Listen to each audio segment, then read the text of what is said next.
시작하겠습니다. 제가 이제 한성백제에 관해서 이야기를 시작할 때, 얘기할 때 이제 처음에는 문헌 자료를 중심으로 해서 이야기를 이제 많이 했어요.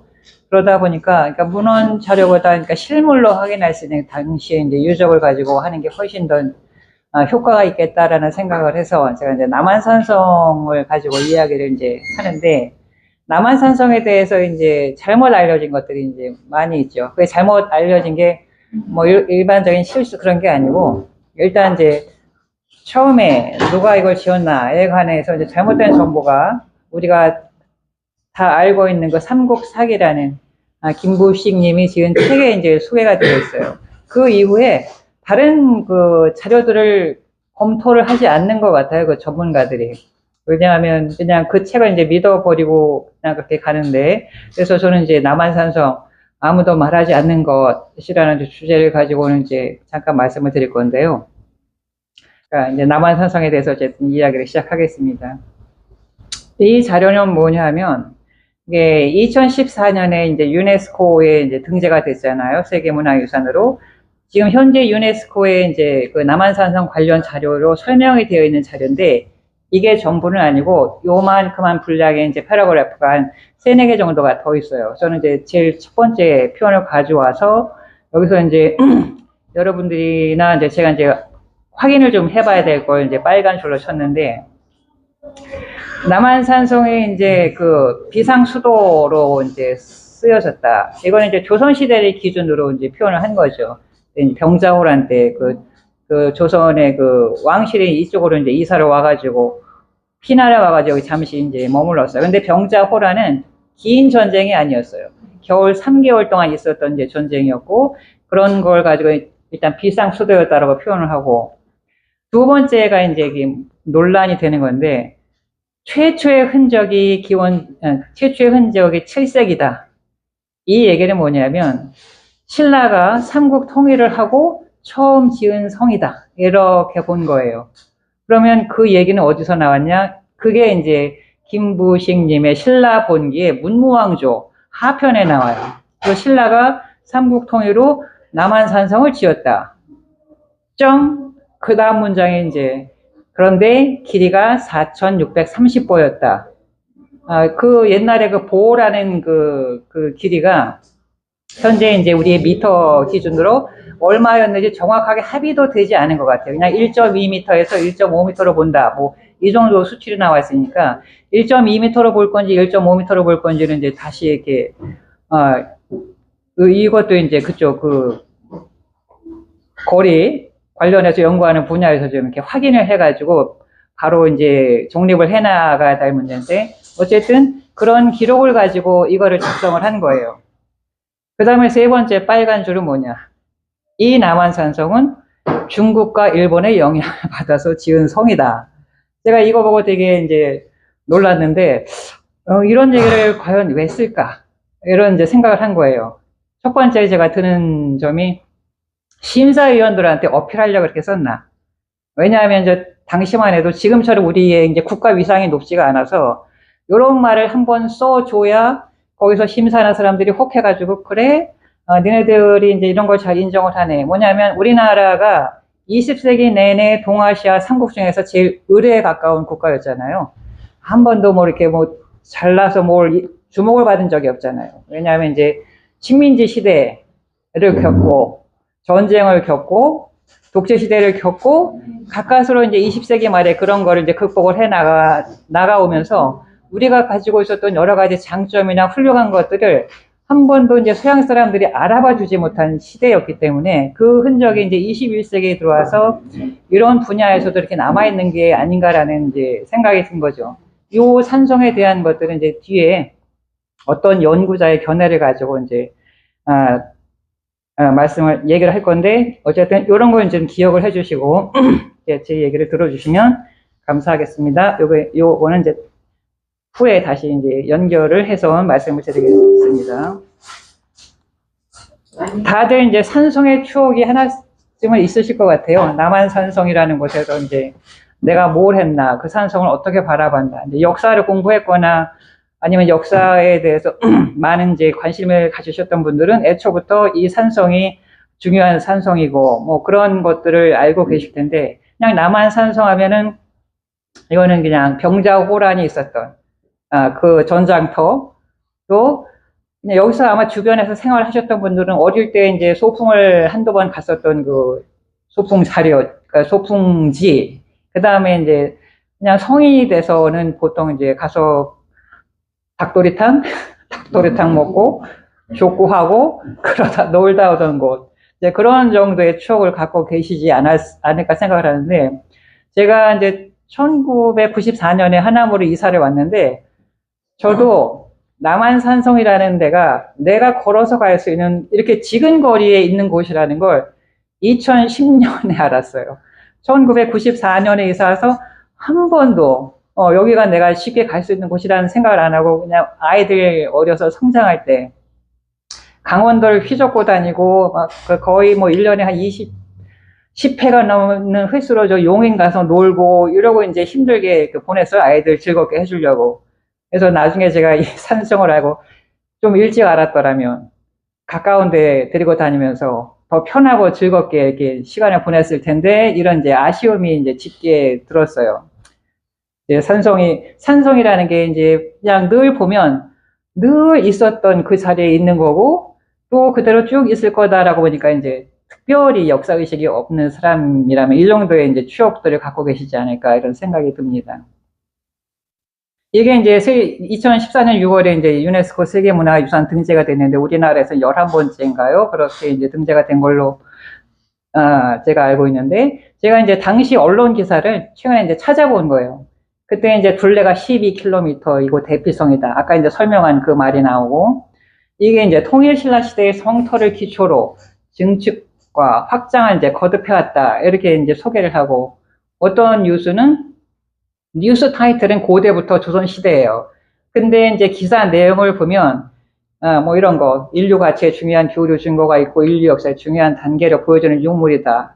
그리고는 전문가가 나와서 조선의 축성술이 단계별로 나타나는 교과서 같은 성이다. 그러면 이 성은 이제 조선시대 성이라는 얘기죠. 조선시대 성. 흔적은 7세기에 최초로 남아있고, 이렇게 이제 사람들한테 이렇게 알려져 있는 성이 이제 남한산성이고요. 그 남한산성의 규모는 외 바깥으로 하면 8.9km, 그 다음에 성하고 옹성까지 합치면 12.6km라고 나와 있는데, 옹성이 5개예요. 그래서 만약 이 기준을 가지고 이제 보를 계산을 하면, 보 1보를 어느 정도의 길이로 이제 봐야 할지가 나올 것 같기도 합니다. 그런데 이제 아까 말씀드렸듯이 제일 처음 이 성을 쌓은 사람은 누구인가 했는데, 그 이제 잘못된 정보를 처음 제공한 분이 이제 삼국사기를 쓰신 김부식님인데, 문무왕 12년 그 이제 업적으로 이제 이거예요. 한산주에 주장성을 쌓았는데 주위가 4,360보였다. 제가 아까는 4,630보였다고 했는데 4,360보였네요. 이 문무왕은 누구냐면 김춘추라는 분 아시죠? 그분의 아들이에요. 김춘추는 그럼 누구냐? 진골 출신으로 신라에 이제 처음 왕이 된 분이고, 그분도 훌륭한 일을 뭐 했지만, 이게 이제 아들이 이제 업적이 커서 이분이 이제 나를 저 바닷가에 뭐 뿌려달라 해가지고 그 대왕암 바위에 있는 곳에 제사를 지낸 분인데, 여기 이제 이게 문무왕 때 이제 지었다는 걸 이제 보면, 백제가 완전히 이렇게 망한 게 663년, 처음에 이제 전쟁이 난 게 660년이에요. 이 전쟁이 발발하게 된 게 이제 의자왕이 이제 왕이 돼가지고 청년에 이제 혈기왕성해가지고 그냥 신라, 국경 지역에 있는 신라의 성읍을 공격을 하는데, 그 어떤 성읍을 공격하냐면, 저 김춘추의 그 딸과 사위가 이제, 관리하고 있던 그 읍성을 공격을 해가지고 사위하고 이제 딸이 다 죽어요. 김춘추가 이제 딸의 죽음에 너무 충격을 받아가지고 이제 이걸 도저히 울분을 참지 못하고 이제 이따가 전쟁이 벌어져가지고 결국은 이제 그 백제가 멸망을 하게 되는 이제 원인이 됐는데, 그래서 그게 660년이고 3년 동안 이제 백제를 일으키겠다고 해서 이제 그 부흥군들이 이제 전쟁을 하고 하다가 결국은 663년에 완전히 무너집니다. 그 다음에 이제 신라가 고구려와 싸우죠. 고구려는 668년이고 30대 문왕이 671년에 그 남한 산성을 축성을 했다는 얘기가 돼요. 그 4,360보를. 그리고 나서 또 이제 당나라 군대를 몰아내기 위해서 또 전쟁을 해가지고 이때 완전히 몰아내는데, 새로 4,360보의 성을 쌓았다는 게 사실은 말이 안 되잖아요. 동서남북 4개의 문이 있는데 일부 국원에 불과한 거리예요. 그 4,360보라는 게. 그래서 이 김부식님이 이제 자료 부족으로 인해서 이런 이제 잘못된 정보를 넣었을 수도 있는데, 백제는 한성에서부터 이제 망해가지고 이제 피난을 가잖아요. 그때 백제가 망할 때 고구려가 이제 4만 군대로 이렇게 쳐들어와요. 쳐들어와서 이제 총 공격을 하는데도 처음 며칠은 이제 완강히 버텼어요. 그러다가 이제 자기들도 4만 군대를 끌고 와가지고 이제 굉장히 어렵게 이제 작전을 짜가지고 온 건데 안 되니까 이제 나중에 어떤 전설을 썼냐면 화공술이라고 해가지고 바람 막 불고 그러니까 이제 불을 나가지고 불을 질러서 이제 전쟁에서 승리했다는 기록이 있는데, 그만큼 나름대로 이제 백제도 이제 강한 축에 들었는데 백제가 이제 저항을 했는데, 이 전쟁의 와중에 제가 왜 옛날 얘기를 왜 했죠? 제가 지금 그 한성 백제 망하는 건 제가 요새 딴 걸 하고 있어가지고 들어갔고, 어쨌든 그 와중에 이 4,360보의 완전한 성이 아니라는 것 이제 여러분들이 이해를 하시잖아요, 지금. 왜냐하면 이미 그 성토가 이렇게 이제 되어 있고, 백제 얘기를 한 거는, 그래서 이제 패망을 해가지고 이제 웅진으로 갔는데 그 사이에 백제도 이제 자기네들의 역사를 기록한 역사책 같은 게 다 있었는데 그게 이제 불타버렸을 거라고 이제 생각을 하는 거죠. 그래서 삼국사기를 쓸 때 한국사, 한국자료하고 이제 중국 사서를 같이 이제 보고 10명의 학자들이 그 책을 저술을 하는데, 한국에서 나온 역사 자료는 10권 정도도 안 되는 것 같아요. 그리고 중국 사료가 한 2배 정도 돼가지고 한 20권 남짓한 책을 가지고 이제 삼국사기를 쓴 거예요. 그러니까 김부식님이나 그 연구자들이 자료 부족에 의한 판단 부족, 그런 걸로 인해서 이제 이렇게 얘기가 들어간 거죠. 삼국사기. 최초로 이 성을 쌓은 사람들은 신라고, 문무왕이 그걸 해냈고, 이 전쟁의 와중에, 그러니까 문무왕이 이 와중에 한 거는 무너진 성벽의 일부를 쌓았다 라는 것으로밖에 이해를 할 수가 없는 거예요. 다음으로 가보면, 그러면은 이제 왜 누가 과연 이 남한산성을 처음 지었나? 그게 이제 좀 세월이 지나가서 조선 왕조 실록에 이제 기록이 많이 남아 있습니다. 이게 선조 36년인데요. 그때 이제 남한산성을 수축하는 일, 수축이라는 건 개축을 한다는 뜻이에요. 이제 무너진 데 좀 돌 더 쌓고 이제 리모델링 하는 걸 논의하게 하다 하고, 일찍이 남한산성의 형세가 우리나라에서 으뜸이라고 들었다. 정유년에 정유재란 산성을 지켜내지 못한 이유 산성을 수축하는 것을 꺼리고 있는데, 뭐 이런 기록이 이제 있습니다. 그 다음에 여기가 이제 남한산성이 요즘 눈으로 보면은 산도 높이가 이렇게 얼마 안 되고 별거 아닌 것 같지만, 그 당시 기준으로 보면 사람들도 키도 좀 작고 보통 사람들은 집신 가지고 신고 올라가고 그러지 않았겠어요? 그래서 근데 실제로 올라가 보면은 남한산성 곳곳 등산로가 이렇게 쉬운 코스는 아니에요. 그래서 이걸 남한산성의 형세를 이제 이 선조가 이기빈이라는 이제 화가였는지 그려오게 하다라고 이제 적혀 있는데, 비변사에서 아래기를 남한산성의 형세에 대해서 본사에도 익히 살펴본 사람이 있습니다. 본사라는 게 광주 그쪽 그 관할청을 말하는 거고요. 둘러싸인 가운데 완연한 한 도읍이 이루어졌는데 서북쪽에는 높은 봉우리가 있고, 지금 연주봉 쪽을 말하고, 따라서 옛날에 백제가 이곳을 국도로 삼은 것은 이러한 이유에서였던 것입니다. 뭐 이런 얘기가 기록이 있습니다. 인조실록에 이제 남한산성 하면 인조의 꽃 얘기를 빼놓을 수가 없잖아요. 인조가 이제 청나라가 개국을 하고 나서 이렇게 뭔가 이제 각종 뭐라 그러나 무리한 요구를 해왔거나 이런 거 있으니까 전쟁 같은 걸 예감하고 남한산성을 축조하는 일에 대해서는 논의하다, 이런 기록이 남아 있는데, 그래서 인조 234년에 이런 이야기가 많다. 큰 별난, 후라. 여기서 이제 별난은 인조 반정, 그 다음에 이제 이괄의 난 같은 그런 사건 같아요. 백성들을 움직이기 쉽지 않다는 등의 이제 이야기를 나눈다라는 기록이 있고요. 현종실록에도 한나라 제갈 충무 후에 사당의 광주의 온조왕 묘식대로 노비를 내려주다라는 기록이 있어요. 그 다음에 이제 이 현종 이후에 이게 현계라는 그 분이 나오는데 우리가 이제 조선왕조실록의 왕 이름을 외울 때 등장하지 않는 분이에요. 근데 그 실록에는 현계 4년 11월 14일 기록이 있어요. 수어청 인조 때 완풍부원군 이서가 오랑캐와의 신랑이가 나날이 심하대요. 도성만 지키기가 어렵다 하고 또 강도, 강화도는 응원이 없으나 광주 가까운 곳에 있는 남한산성은 바로 온조가 옛날에 축조한 것으로서 형세가 매우 험준함으로 들어가 보존할 만하다는 이유에서 진을 설치하자고 건의하였다. 이런 기록이 있습니다. 그 다음에 또 정조는 이제 3년 8월 7일 기록인데 정조는 이제 76년에서 1800년대까지 재위를 하고 3년이면 1778년 수호사 서명에게 남한산성에 대해 물으시다 하고 이제 정조는 실제로 와가지고 거기를 다 한 바퀴 돌아다녔어요. 이곳의 형승은 천엄이라 할 수 있다마는 무비가 닦이지 않아서 한번 전란을 당하면 수습하지 못하니 어찌 지리가 부족한 것이겠는가? 이성은 완풍부원군 이성가 쌓은 것인가? 이렇게 질문하는데 이 이서 장군이 이제 인조 때 성을 리모델한 그 이제 장군입니다. 그래서 현재 지금 숭렬전을 가면 거기가 이제 온조왕 사당이에요.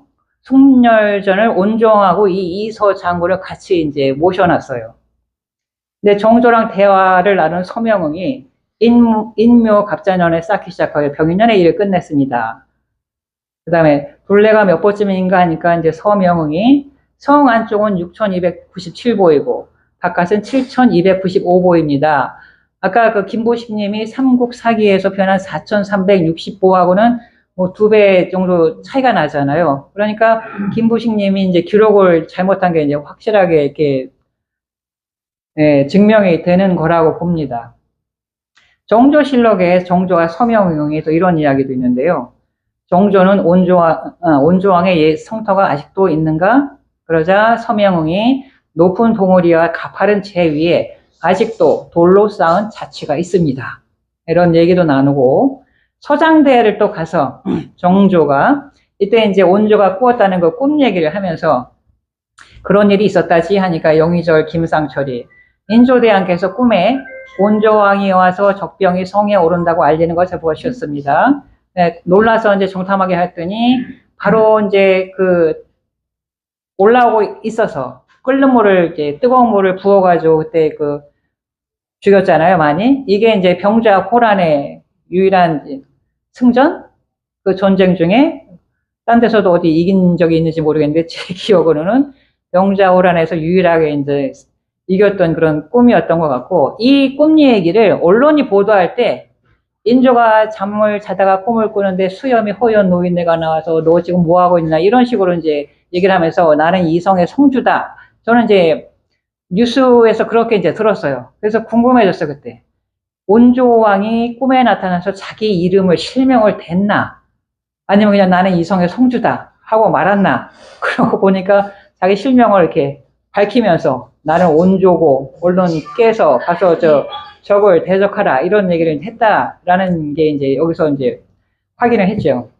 그래서 정조가 아니고 인조가 이제 환도를 한 다음에 거기에 이제 사당을 짓게 했어요. 온조 묘를 거기다 사당을 짓게 하고 가을에 제사를 지냈다라고 이제 기록을 되어 있고 이제 정조가 또 북문에 와서 이성의 형편을 이제야 비로소 두루보았다. 성이 뭇 봉우리 꼭대기에 있고 좌우에 산골짜기가 가파르니 촌엄의 땅이라 하겠다. 뭐 이런 얘기를 나눕니다. 근데 이제 그 뒤 얘기가 백제의 이제 위례성의 입지에 대해서 여러 기록에 촌엄지리라고 이야기를 해요.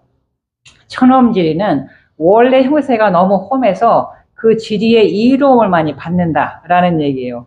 그 기록이 있는데 여기도 이제 촌엄의 그 내용을 알고 하거나 아니면 실제로 와보니 그 촌엄이 맞아서 이제 이런 이제 언급을 또 했던 것 같기도 하고요. 근데 이런 촌엄의 자리에 있는데도 치디가 없었다는 거는 이제 인간이 그 사람들이 잘못했다는 뜻으로 이제 하는 얘기죠.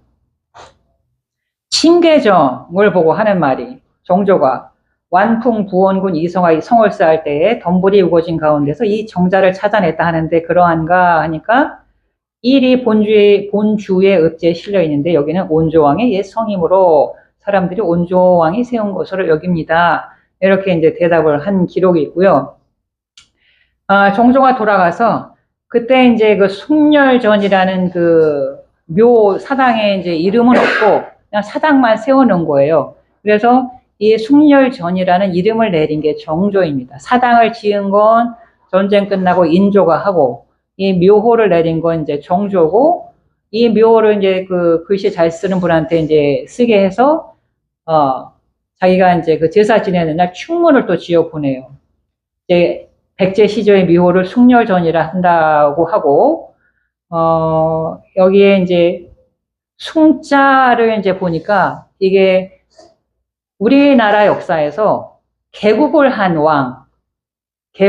왕의 그 사당을 앞에 다 숭자를 붙였어요. 그래서 기사의 숭인전, 단군과 동명왕의 숭령전, 신라시조의 숭덕전, 고려시조 왕건의 숭의전 이런 걸 따가지고 이제 숭렬전이라고 했는데 이걸 보고 제가 이제 생각을 이제 또 한 번 하게 된 게 삼국사기에 온주 일행이 이제 이쪽으로 내려와서 이제 나라 터를 정할 때 오른쪽으로 숭산이 있고 그런 얘기가 있어요. 그래서 그냥 저는 그 숭산이 높다라는 뜻의 이제 평범한 이제 보통 형용사처럼 생각을 했는데 그게 아닐 수도 있겠다라는 생각을 한 거예요. 김보식 님이 그 삼국사기를 쓴 게 이제 12세기거든요. 12세기 이제 초반 전반부. 근데 그때쯤이면 검단산이라는 산이 이름이 있었을 것 같아요. 이름. 근데 그 검단산이라고 이름을 하지 않고 그것보다 좀 더 높고 숭고한 의미의 산으로 숭산이라고 했을 것 같다는 이제 생각을 최근에 이제 하게 되었습니다.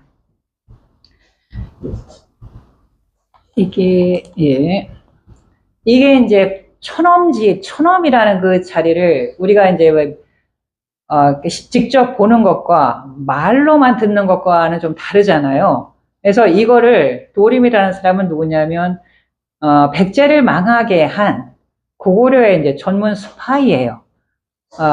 장수왕이 자기 이제 고조 할아버지죠. 고국원왕이 고조 할아버지의 원수를 갚으려고 이제 대를 이어서 내려와서 원한을 갖고 있다가 장수왕이 이제 아주 꼼꼼하게 사실은 이제 전략을 세워요.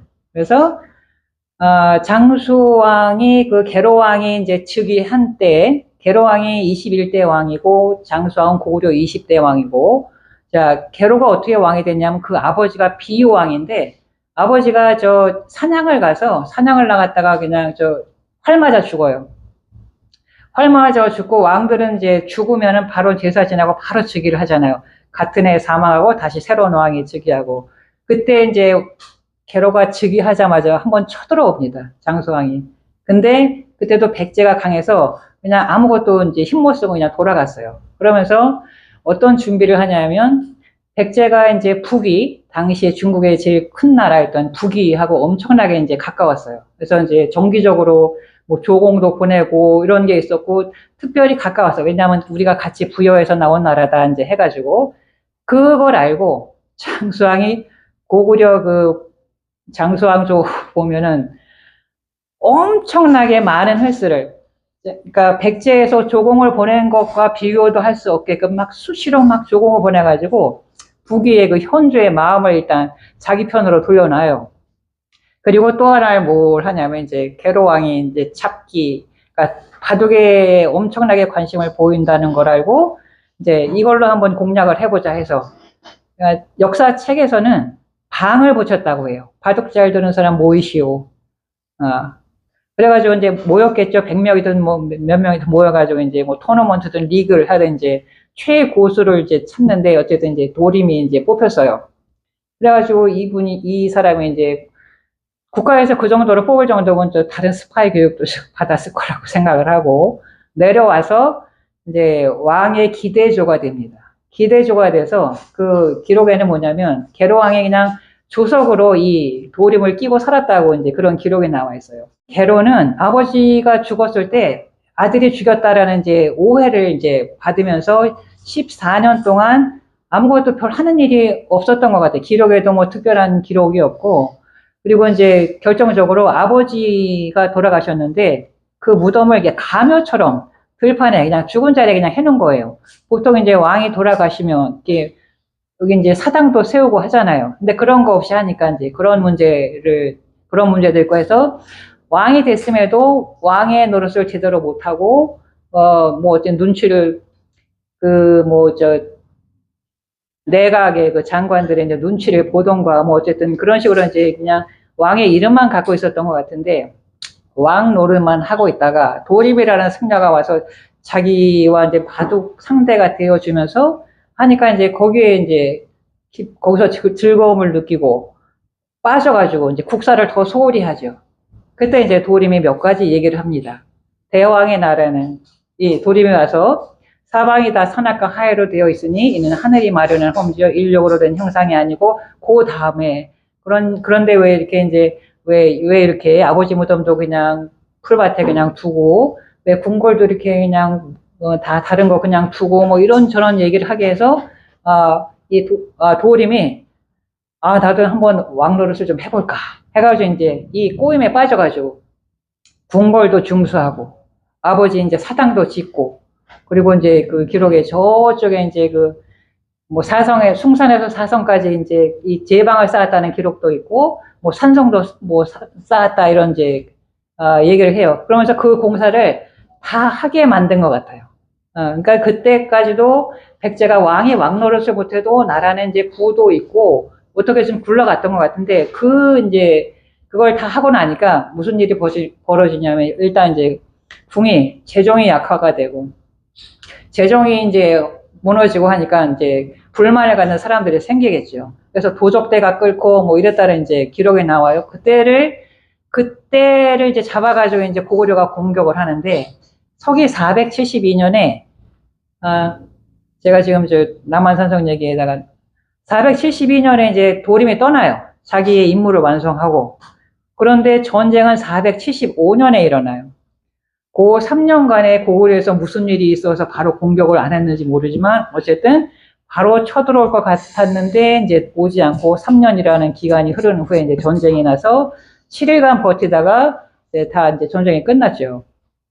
이건 왜 말씀을 드리냐면 제가 작년 초겨울에 풍납토성하고 이제 몽촌토성이 왕도다라고 이제 주장을 하는 저쪽 동네 분의 강연을 들었어요. 현직 대학 교수고, 현직 공립대 대학 교수고, 고고학 박사예요. 그분의 논리가, 그러니까 왜 그쪽에 이제 왕성인지 3가지 정도가 기억나는데, 하나는 몽촌토성과 풍납토성 성이 2개가 있다. 이 성은 뭐냐면 부여족들이 궁 쌓을 때 꼭 2개를 쌍으로 짓는다는 그런 것 때문에 2개가 있어요. 그래. 그러면서 그 얘기를 왜 했는지 모르겠는데 몽촌토성은 해발이 90m예요. 그런 얘기를 하고 두 번째 성, 첫 번째 이제 거기에 풍납토성이 이제 정궁으로 보고 몽촌토성을 아까 이제 남한산성처럼 이머전시 캐피털처럼 그렇게 보고 있는데 근초고왕 때, 근초고왕이 아들 구수를 앞세워가지고, 이제 고공원왕을 치러 가서, 거기서 고공원왕을 죽이고, 목을 이제 도성에 효수를 합니다. 그 원한을 갖고 고구려가 쭉쭉 내려오다가 장수한 때 이렇게 이제 공격을 한 건데, 이게, 그래서 성이 2개 있다는 거하고, 몽촌토성을 이제 그런 성으로 썼다는 건데, 박사님 말씀이 그 얘기를 하면서, 왕을 죽였어요. 고구려군이 이렇게 공격을 할까봐 천도를 했어요. 몽촌토성으로 하는데, 제가 진짜, 이게 이제 기겁을 했어요. 저런 논리를 가지고 우기고 있는 거구나 하는 거. 그러면서 또 한 가지가, 이제 여러 사람들이 궁을 지으려면 우리나라 건물은 목조 건물이잖아요. 그러니까 이제 나무를 그냥 땅에 박으면 이제 썩으니까 초석을 깔고 그 위에 기둥을 세우는데 그게 거기 없지 않느냐라고 이제 사람들이 얘기를 했겠죠. 그러니까 하는 말씀이 초석은 안 나오지만 큰 구덩이가 있다고 얘기를 해가지고 또 한 번 제가 기겁을 했어요. 그 구덩이가 뭐냐, 그분 말씀으로는 초석이 놓여있던 구덩이였다 얘기를 하는 거죠. 그래서 그러다가 이제 한 2시간 강의를 하는데 맨 끄트머리에 가서 이제 슬슬 남한산성 얘기를 하고 근데 남한산성은 신라가 쌓은 성이에요. 그거는 이제 삼국사기를 보고 하는 얘기겠죠. 이성산성 얘기를 하는데 그게 되게 중요한 유적이거든요. 이성산성은 딴 얘기 안 해요. 근데 거기에 국악형 건물지가 있는데요. 그 국악형 건물은 참 쓸모없는 건물이다. 건물로 효율성이 전혀 그 한마디 하고 끝내요. 정상적인 학자라면 왜 이렇게 만들기 어려운 국악형 건물을 만들어서 이렇게 썼나? 그런 걸 궁금해하고 연구를 해야 되는데 그 얘기 안 해요. 누가 질문할까 봐도 그냥 한마디로 이렇게 끝내고 나가서 아, 저분들이 이제 저런 논리를 가지고 그냥 우기고 있구나 생각을 해서 그걸 이제 이거를 하남시든 어디든 이제 문제를 이제 제기를 해주면 그냥 시간이 흐르면 저절로 정립이 될 것 같다는 생각이 들어요. 이게 그 이제 몽촌토성, 풍락토성 뒤에 천엄에 뭐가 있나요? 무슨 산봉우리 같은 게 하나라도 있어요? 없단 말이에요. 근데 이런 문헌 자료를 그냥 무시하는 거예요. 자기들도 이제 읽으면서. 근데 도림은 현장에 와가지고 그 궁이 있었던 곳의 형세를 설명을 하고 있는 거잖아요. 이런 걸 안 믿어요. 자기들이 믿고 싶은 것만 믿고 엉뚱한 소리나 해대고 있는 이제 실정이죠. 아까 이제 그 남한산성이 중국식 산성과 뭐 일본 산성이 영향을 받았다라고 하는 그 얘기가 있어서 어떤 걸 가지고 그랬나, 뭐 이제 어떤 연구를 가지고 했는지 모르지만 일본 열도에 있는 산성이 이제 거의 다 조선식 산성, 백제식 산성이다라는 이제 연구를 하신 분이 있어요. 이덕일의 한국 통사를 보면 이런 여러 지방이 이제 있고 조선식 산성의 특징이 이제 그 원래 지형을 따라서 이제 돌멩이를 쌓고 성을 만드는 거고 이런 게 고조선 시대부터 수없이 많은 산성이 여기저기 이제 그 산성을 쌓고 살았던 민족인데 중국의 유명한 온 인류가 다 아는 만리장성이 있기 때문에 그걸 의식하고 이제 그런 표현을 쓴 건지 지금 저는 그 표현이 이해가 안 가가지고 이제 문제를 제기를 하는 거예요. 근데 제가 아까 그 조선왕조 실록에 나와 있던 그 기록은 제가 조선왕조 전체를 다 본 건 아니고요. 여기 하남시 초대 박물관장이었던 사람이 김세민 박사인가 조선 박사가 계신데 그분이 조선왕조 실록에 나오는 광주목에 관한 그 자료를 이렇게 꼼꼼하게 이제 뽑아 놓으신 거예요. 네, 그걸 가지고 이제 이 말씀을 드리는 건데 그러면 그런 걸 아는 사람들이 남한산성 유네스코에 등재할 때 이의제기를 해야 돼. 이의제기 이런 거다 해가지고 근데 그런 말을 전혀 안 하고 그냥 신라가 쌓은 성이다라고 등재를 하게끔 그냥 내버려 두고 이런 것도 좀 문제가 있는 거죠. 그래서 궁전 목격담은 아까 이제 도림의 얘기를 한 거고 한국 고대사의 이제 역사 왜곡과 이제 오류가 견고하다고 했는데 사실 얼마 된 것 같지도 않아요. 이렇게 이제 그 백제의 도읍에 관한 그 이설이 있는 게 사실 길게 이어진 것 같지는 않은데 이게 제 생각으로는 이게 국제적인 학문이 아니다 보니 요 내부에서 그냥 고집 부리는 사람들하고 이걸 알리려고 하는데 바로 세우려고 하는데 힘이 약해가지고 안 되는 사람들 그래 이제 갈등인데 이번에 제가 강 시장 후보에 이제 선거 공보물을 보다 보니까 공약에 한성백제 축제를 하겠다 이런 게 들어있어요.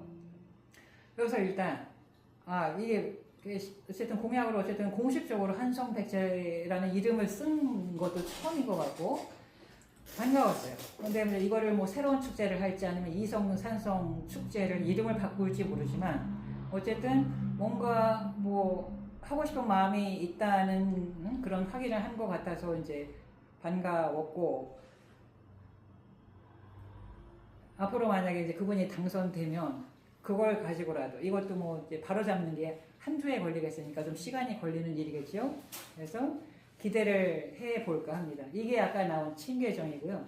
이거는 이제 올해 몇 년 전에 가서 찍은 겁니다.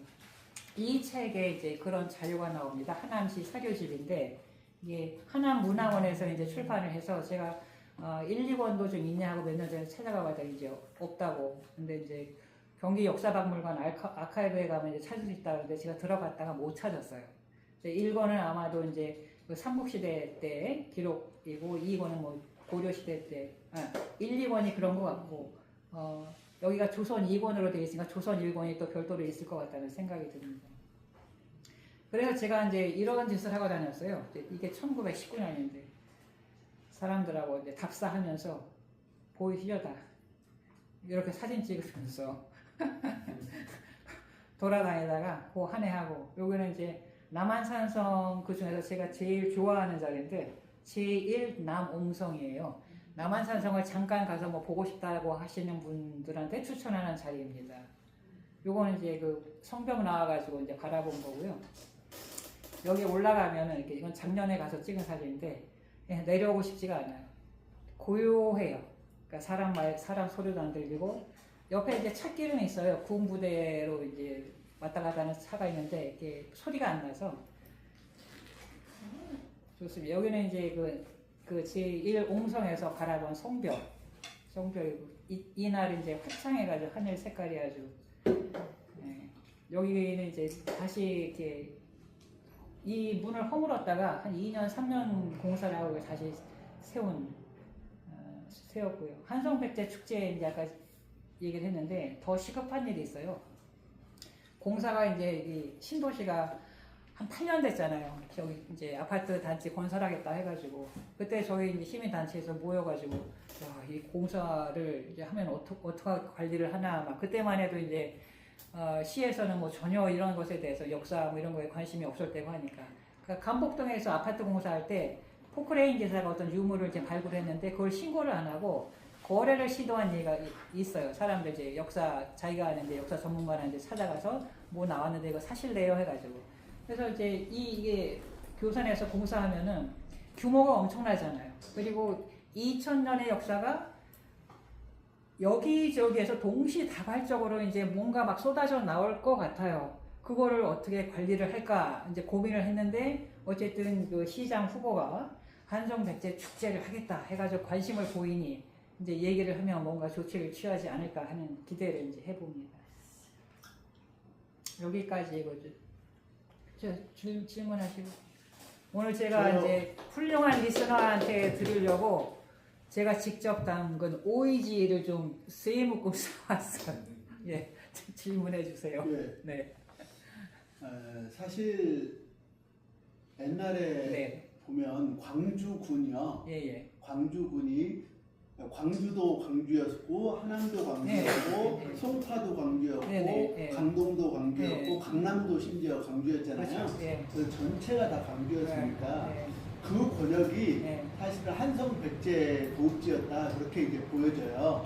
근데 지금은 이제 그 넓은 땅을 행정구역으로 나눠지다 보니까 우리 거다 서로 주장을 하게 되는데 사실은 송파도 한성백제 일부였을 거고 네. 그거는 제가 맞아 질문 드릴게요. 네네네. 그리고 하남도 한성백제 일부였을 거다. 광주도 마찬가지였을 거다. 그러면 그 권역이 다 한성백제 도읍지였을 텐데 지금은 협의체를 구성해서 큰 도시들이 협의체를 구성해서 한성백제의 수도를 제대로 규명하는 게 나을 텐데 행정구역이 자기 땅 따먹기 식으로 서로 자기 거라고 주장할 수 있는 건지. 지금 제가 이제 아까 하나 말씀을 안 드린 게 남한산성이 이제 백제가 초기에 쌓은 성이에요. 근데 왜 두 개를 쌓는다고 했잖아요.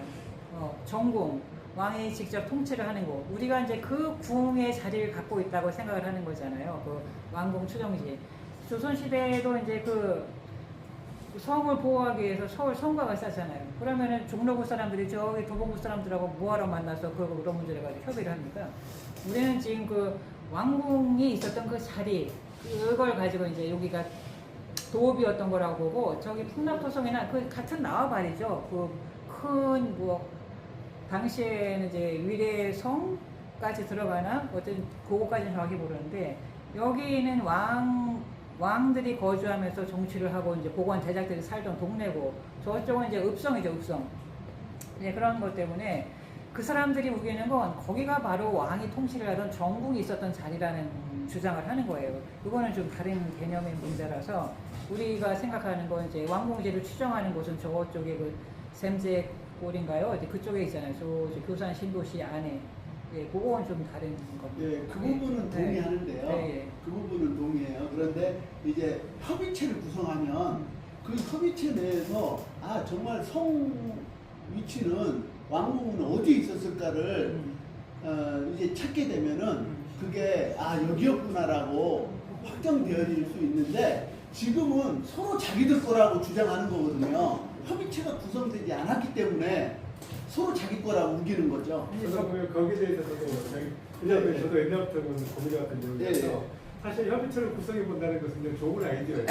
시도도 해보려고 했었고요. 근데 문제가 뭐냐면 이미 기존 역사학계는 너무나 광고하게 좀 그 작은 무리들은 풍납토성을 딱 정했단 말이에요. 그리고 이제 서울이 그걸 받은 거예요. 이러다 보니까 일이 어떻게 된 거냐면 협의체를 만들려고 해도요. 그러니까 그 역사학교를 상대하는 것도 너무 힘든 일인데 서울시라는 거대 자본이 여기 붙어가지고 자기 동네가 여기가 수도라고 이야기한 거예요. 그게 왕성이라고 이야기한 겁니다. 이렇게 되니까 나머지 이야기들은 전부 다 그냥 쓸려 나가는 거예요. 그래서 한성백제 박물관을 봐보면 하나 있는 걸 다 가져가서도 자기 하면서도 불구하고 자기들이 자본으로 자기들이 세워서 여기가 왕성이라고 이야기하고 그 후속 연구도 다 거기서 지원받아서 계속 하고 이러다 보니까 논문이 잘 써지도 않지만 써진 논문 일부는 다 그것뿐이에요. 그래서 협의체를 만들자고 해도 그들은 동의를 안 해주더라고요. 왜냐면 자기들이 왕성이고 너네는 아니다 이렇게 돼버리니까.